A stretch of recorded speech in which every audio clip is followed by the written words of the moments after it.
Welcome to the TEDx watch party and book launch for the power of recognizing potential. My name is Dr. Cindy Urrutia. I go by Cindy. I'm excited you are here today. This was supposed to be a live LinkedIn event, and we did have some technical difficulties. Because of that, it is now pre-recorded live on Zoom. Thank you for being here. Welcome. And my dog decided to join us. We'll have one more person join the party. This is little Savannah. With that said, I'd like to give you a little bit of a backdrop in terms of how I developed my TEDx talk and why. It didn't happen in a vacuum. I went through a very interesting time in my life of reassessing priorities, the way many of us did, particularly during COVID. Many people say COVID doesn't matter anymore, it's over. I will vehemently disagree with that because there are countries in the developing world that are still suffering from the economic despair that COVID brought on. In the first world, we are blessed. We had a better recovery in terms of the economy and so forth, but it's not like that everywhere in the world. During COVID, I was part of the Great Resignation. What I did not know was that I was part of something much bigger than my own need to reassess priorities. I ended up realizing is that a lot of people were reassessing priorities for the simple reason that they were unfulfilled, their needs were not being met, and unhappy. A lot of people didn't know why, but they just felt out of alignment. I was one of those people, but I did know why I was out of alignment. One, I was living far away from family, and my mother did pass of COVID-19. It was a very hard awakening to have this realization that I had a phenomenal job, but I wasn't close to family, the people who mattered. So, what was the point of having a great job if I wasn't near family? The other realization I had was that I did have a great job, but my opportunities for growth were limited because of its classification. It's something that I do refer to in the TEDx talk and briefly in the book. This is a bit of the background of what led to the TEDx talk, but what really ended up shifting it the most was writing this book, Life Beyond the Disease. The book, Life Beyond the Disease, is my story of living with type 1 diabetes, which is not to be confused with type 2 diabetes. And it's hard. And sometimes I have good days, sometimes I have bad days. I experience the whole spectrum of the disease, but for the most part, I am exceedingly healthy and vibrant. I wrote Life Beyond the Disease as a promise to my deceased mother who wanted me to write this book. In the final chapter of Life Beyond the Disease, I talk about spirit. And when I mean spirit is this thing within us that wants to be more, that wants to move towards self-actualization, towards transcendence through really living a life of purpose that fills us internally. That is actually what led me to think in deeper levels of what it means to be transcendent, to be self actualized in the workplace and in our personal lives. That's when something went ding, ding, ding, ding, ding. Oh, we have needs, and sometimes those needs are not met. And that is what I refer to as unmet growth needs. And when people have unmet growth needs in the workplace, that's where the disassociation comes in. That's when we start to feel like we're not really going anywhere. And this is the backdrop of how the idea of the TEDx talk came in. It was thinking about all of these deep issues that not just affected me, but affect everybody at different stages in their life. Whether you're transitioning from one career to another, whether something's happening in your personal life, we all have different stages of needs needing to be met in certain ways. The TEDx talk focuses particularly on the workplace, but that's the backdrop. With that in mind, one day, as I'm thinking about this, I literally woke up and said, "Oh, I want to give a TEDx talk." And that is what I did. What we will be doing today is I'm going to live stream the X Talk from the TEDx YouTube page, which is where it's published. And I'm going to read a few passages from the book, which is the companion to the TEDx talk, The Power of Recognizing Potential. With that said, are we ready? It's not what you look at that matters, but what you see. By Henry David Thoreau challenges us to look and see in a more thoughtful and purposeful manner. Today, I would like to invite you to do the same because we often overlook the wealth or hidden potential in people. I learned this almost 20 years ago, my first year teaching at a university with the bright young man who I will call Adam. Adam was involved in gangs, like to push boundaries and exert dominance physically and verbally. He was challenging to work with, and at times, I wanted to give up, but did not. I was determined to be the best professor that I could be and to have strong boundaries so that my classroom and I were respected. It wasn't always easy, and we often had power struggles. For example, one day I walked into my classroom and found Adam lying on the floor with a big smirk on his face, teasing me and daring him to make him get up. While temporarily thrown off balance, I knew it was a power play. Who would control the classroom? Me, the young professor at the time, or Adam, the tough student?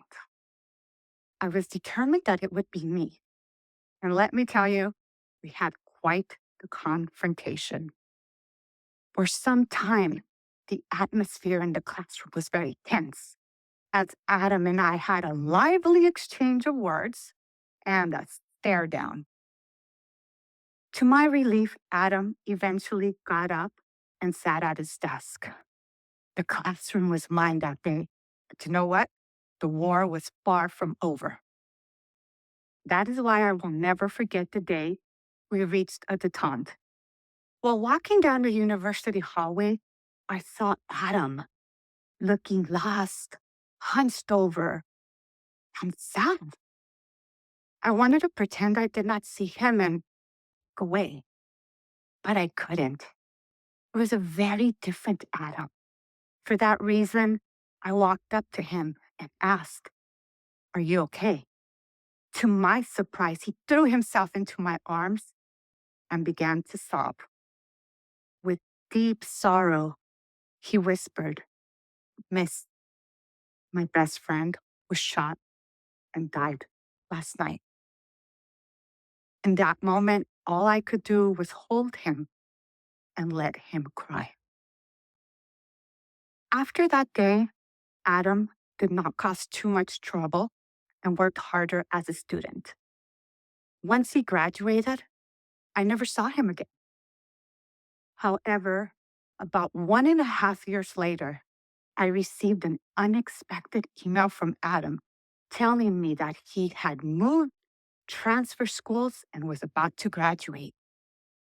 He thanked me for not giving up on him and for being strict. He said he needed that.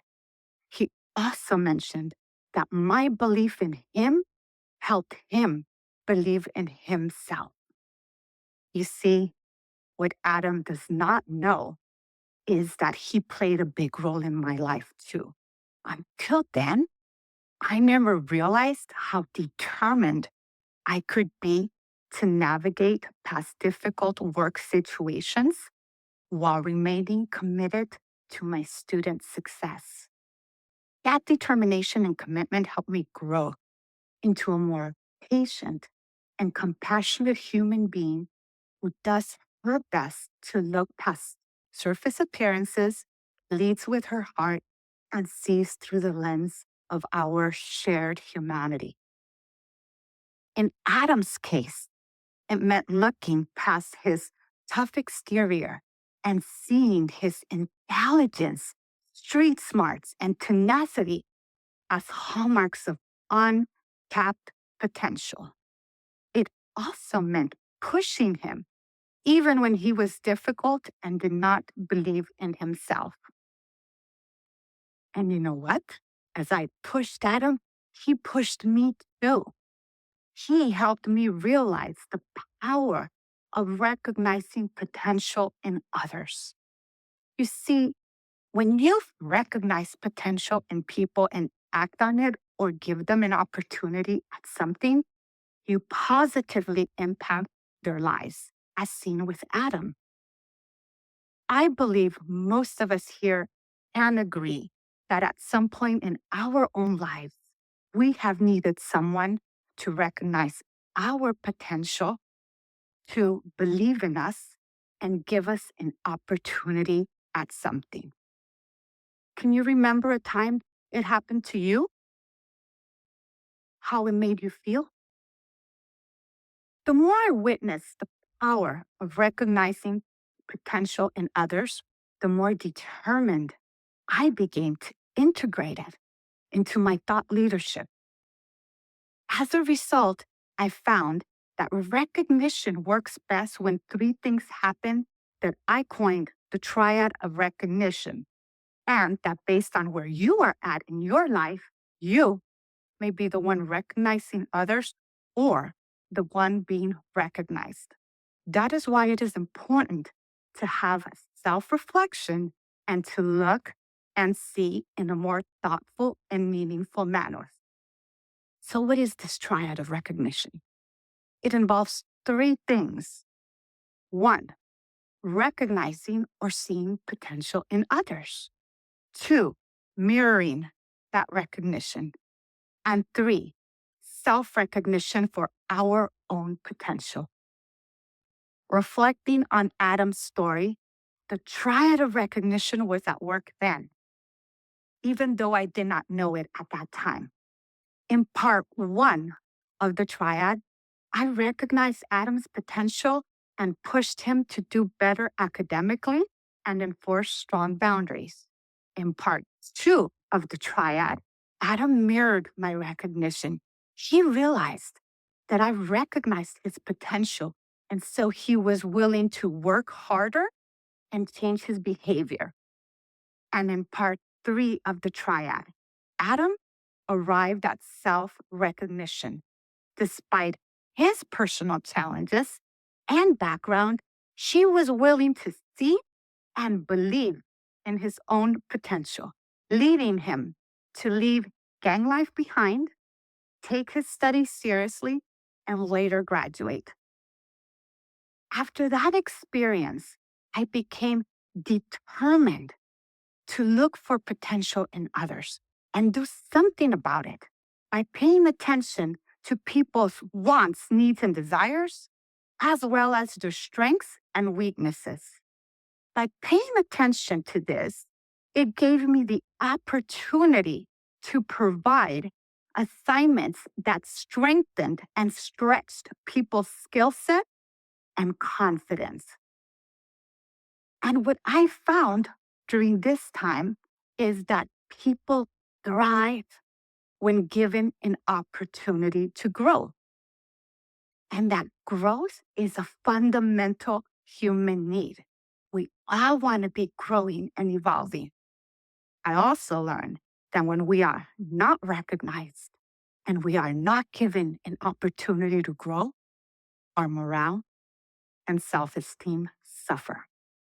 Several years ago, my professional morale suffered. The triad of recognition was not working in my own life. At that time, I had been tasked with revitalizing a dormant arts and cultural center for a university. Once I restored the center with positive feedback from leadership above me, I began to think about my own career and salary growth and realized that they were limited because of the way my job was classified. With that in mind, I created a list of measurable performance outcomes that I had achieved and proposed to my former boss either a raise or reclassification. I was told that it was not in the budget nor possible at that time. That no was later followed by accolades, praises, and stellar yearly reviews from that boss and the one who followed. Now, this led me to feel a little bit conflicted because being told no while simultaneously receiving really strong praise felt awkward. Has something similar ever happened to you? Yes. It's a strange feeling, right? That for me was rather amplified because my bosses, my former bosses, are very good people who were very supportive in other ways that contributed to my success as a center director. And I feel genuine gratitude, respect, and friendship towards them for that. But that support is different than being given an opportunity to grow, specifically because I asked and had measurable performance outcomes to warrant the possibility of a yes.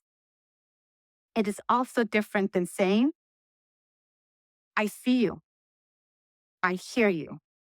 While this year's budget and circumstances do not allow it, let's create a plan and see if we can incorporate it into next year if XYZ conditions are met. I was disheartened that never happened and accepted the no because I loved my job and was not driven by money. I was, however, driven by having the opportunity to grow. While subtle, it's important to recognize the difference because growth opportunities mean that achievement and performance are recognized. Let me repeat that. Growth opportunities mean that achievement and growth and performance are recognized. It took me a long time to resolve my internal conflict and admit that my growth needs would not be met. The catalyst for me was reevaluating family priorities, and I'm getting a little emotional, after my mother died of COVID-19. And so in 2021, I resigned. I later learned from former colleagues that it was difficult to find a new director during a failed search. That failed search led leadership to reclassify my former position in the manner I had proposed. While I am genuinely happy for the new center director, it was bittersweet. And yet, guess what? My experience is not industry specific, nor was it personal, but rather an institutional and structural byproduct that showcases why people quit. Failure to recognize potential and lack of opportunity for growth. Here's some data that I ran into after my resignation. And this is important to note because it helps us understand what's happening in the workplace. 1, according to the Social Market Foundation, happy employees are 12% more productive. 2, last year Gallup reported that over 50% of employees were quiet quitting. That means that instead of quitting their jobs, they're quitting the idea of working hard and only do the bare minimum needed to keep their jobs. And 3, last year, Clearco reported that employees said that lack of development is preventing them from reaching their full potential. As I was looking at this data, I had many aha moments. And one is that organizations must place greater emphasis on how an employee's performance, potential, and growth needs intersect with organizational needs.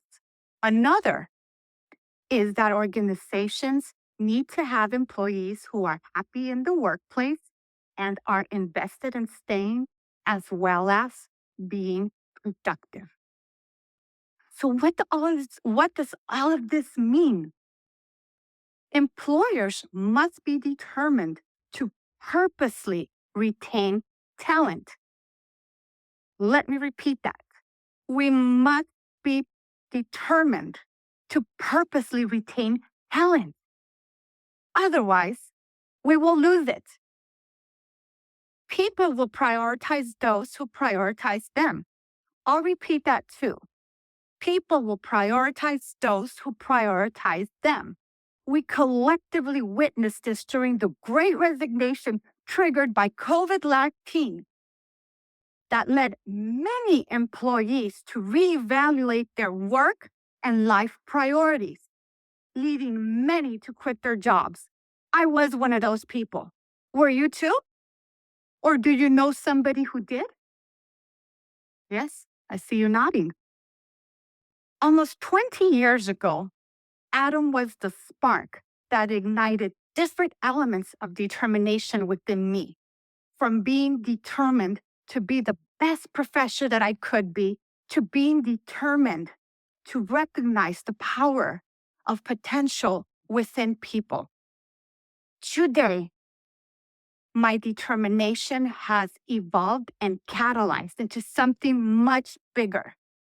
Today, I am determined to grow a movement of leaders who make an intentional practice of recognizing potential in others in order to positively impact their lives and strengthen places of employment. I invite you to be a part of this movement. You can start doing that today by using the triad of recognition. Let's recap. It involves 3 things. 1, recognizing or seeing potential in others. 2, mirroring that recognition. And 3, self-recognition for our own potential. Here's some quick tips for leaders. Leaders, be determined and intentional to look for potential in others.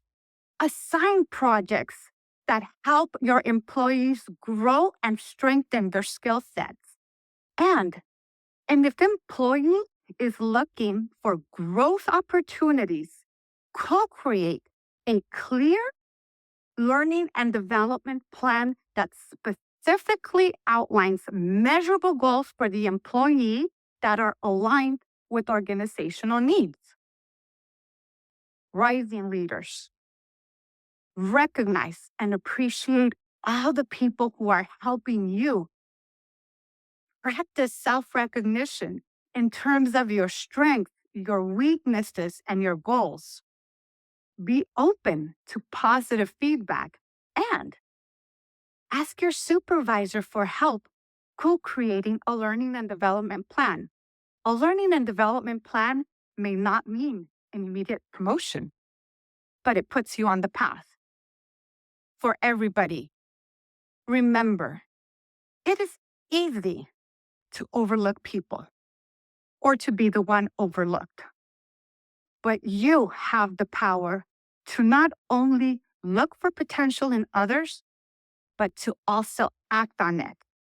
Be intentional and determined to do so. Thank you. Earlier, I talked about this idea of growth needs and how important they are.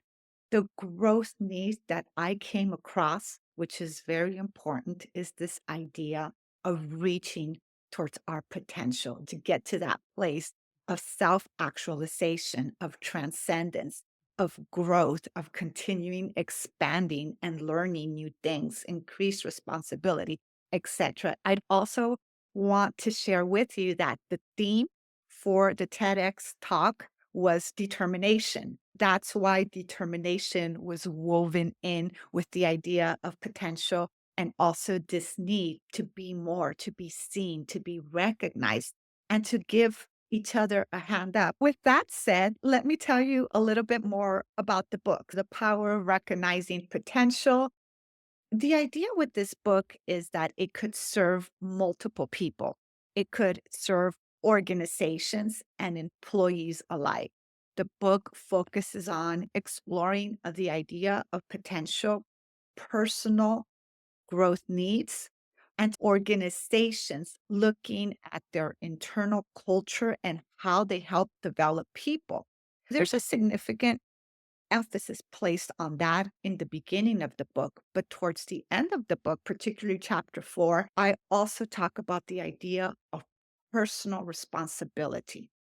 The work cannot all be done for us. We also need to be active participants in our own potential.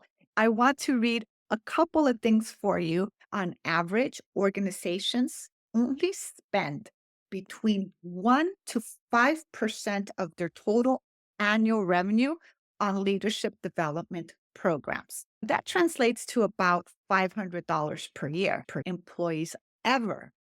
For every dollar an organization spends on developing people, their return on investment is between $3 to $11 per dollar spent. That's anywhere between $300 to $1,100, bringing it to a medium of $700 return on investment per $1.